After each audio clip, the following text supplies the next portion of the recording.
اللہ اللہ اللہ اللہ اللہ اللہ اللہ۔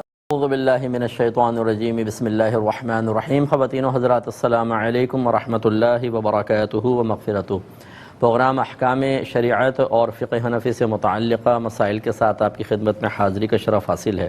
یہ کہتی ہیں اگر مسوڑوں سے مسلسل خون آ رہا ہو اور اسی دوران کھانا بھی کھانا پڑ جائے تو کیا حکم شرع ہوگا، کیونکہ خون کے کھانے کے ساتھ متصل ہو کر پیٹ میں اترنے کا اندیشہ ہے۔ دیکھیں، اس میں بہتر یہ ہے کہ تھوڑا سا ویٹ کریں جب تک کہ خون رک نہ جائے۔ اس کا بہترین طریقہ یہ ہے کہ ذرا ٹھنڈے پانی، زیادہ ٹھنڈے پانی سے ذرا اچھی طرح کلی کر لیں تو وہ خون کو روکے گا، اور پھر کھانا کھائیں۔ پھر اگر فرض کر لیں کہ خون رکا، آپ نے کھانا کھایا، پھر بھی تھوڑا بہت متصل ہو کے چلا گیا تو اللہ تبارک و تعالی معاف فرمائے گا۔ اور میں تمام بھائیوں سے گزارش کروں گا کہ اس قسم کے معاملات میں ذرا پہلے اس پر غور کر لیں کہ ایسا ہو کیوں رہا ہے۔ ہم انتہائی بے احتیاطیاں کرتے ہیں، نہ ڈاکٹرز کے مشورے پہ چلتے ہیں، نہ غذائی احتیاط کرتے ہیں، نہ ہم اپنی صحت کا خیال رکھتے ہیں، پھر بیماری میں مبتلا ہو کر شریعت سے رعایتیں طلب کرنے کے اندر ہم شیر ہوتے ہیں۔ تو بھائی ایسا کوشش کریں کہ ایسا اپنا طرز عمل رکھیں، ایسا لائف اسٹائل بنائیں۔ میں یہ نہیں کہتا ہوں کہ آپ کسی اور کے پیچھے چلیں، میں کہتا ہوں نبی کریم صلی اللہ علیہ وسلم کے طریقے اپنا لیں۔ سرکار کثرت سے مسواک استعمال کرتے تھے، رات کو سونے سے پہلے لازم مسواک کر کے آپ سوئیں، دانتوں میں برش کر کے سوئیں تو دانت صحت مند اور جوان رہیں گے۔ ہم ساری گندی چیزیں کھاتے پیتے ہیں، منہ صاف نہیں کرتے ہیں، پھر اس طرح کی بیماریاں لگتی ہیں، معدہ ہمارا خراب ہوتا ہے، معدے سے دانت خراب، مسوڑے خراب ہوتے ہیں، اور مسوڑے اور دانت خراب ہوں تو اس سے معدہ ڈسٹرب ہوتا ہے۔ لیکن ہم ان چیزوں کے بارے میں معلومات حاصل نہیں کرتے۔ ہمیں اپنی صرف نفسانی خواہش کو پورا کرنا ہے۔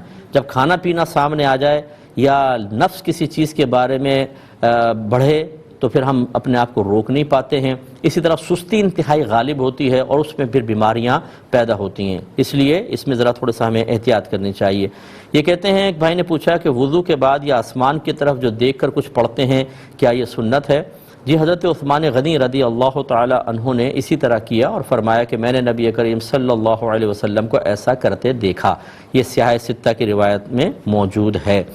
ایک یہ کہتے ہیں کہ اگر کوئی بہن نے پوچھا کہ کوئی نماز پڑھتے پڑھتے شدید تھکن کے باعث سو جائے اور پھر اس کی آنکھ کھلے تو کیا نماز کو دوبارہ پڑھنا ہوگا؟ دیکھیں، پہلے تو یہ دیکھیں کہ کس رکن میں نیند آئی ہے۔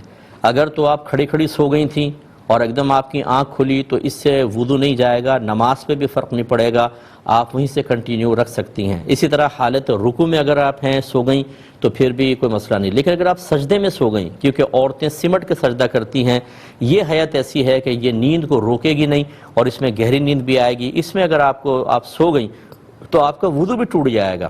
جب آپ کی آنکھ کھلے گی تو دوبارہ وضو کر کے دوبارہ نماز کو ادا کرنا ہوگا۔